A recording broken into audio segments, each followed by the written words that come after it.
Bawa bom dan senjata api, 3 nelayan di Pulau Kasa, Maluku terancam penjara seumur hidup. 3 nelayan yang membawa bom dan senjata api rakitan akhirnya ditetapkan sebagai tersangka. Penetapan itu menyusul bukti kepemilikan bom dan senjata api yang ditemukan saat melaut di perairan Pulau Kasa, Seram bagian barat, Rabu 27 April 2022.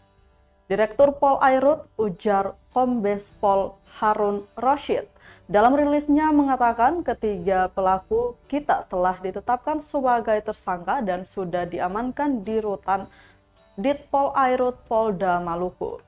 Disebutkan atas perbuatannya ketiganya dikenakan pasal berlapis, yakni pasal 1 ayat 1 Undang-Undang atau UU Darurat Republik Indonesia nomor 12 tahun 1952. Pasal 84 ayat 1 Undang-Undang nomor 31 tahun 2004 tentang perikanan. Dan juga pasal 55 ayat 1 butir 1E KUH pidana. Diberitakan sebelumnya aparat Pol Airut Polda Maluku menangkap 3 orang warga yang kedapatan sedang membom ikan di perairan Pulau Kasa, Kabupaten Seram bagian barat atau SBB, Rabu 27 April 2022. Mereka yang ditangkap adalah Jamaluddin berusia 49 tahun dan Lajoli berusia 43 tahun, warga Dusun Waimital, Negeri Pelau, Kecamatan Pulau Haruku, Kabupaten Maluku Tengah. Seorang lainnya yaitu Jovan Uluelang berusia 29 tahun, warga Desa Kawa, Kabupaten SBB.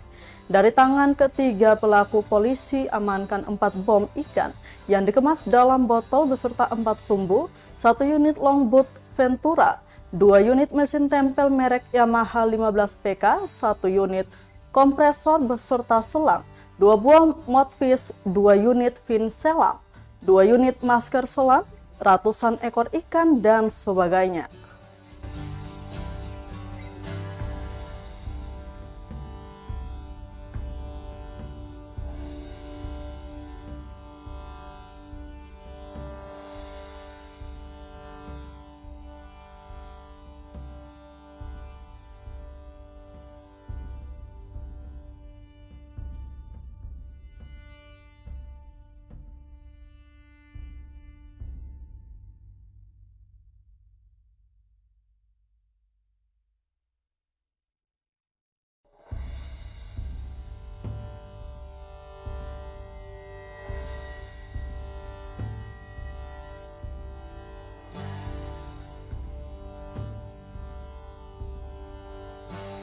Terima kasih sudah nonton. Jangan lupa like, subscribe, dan share ya.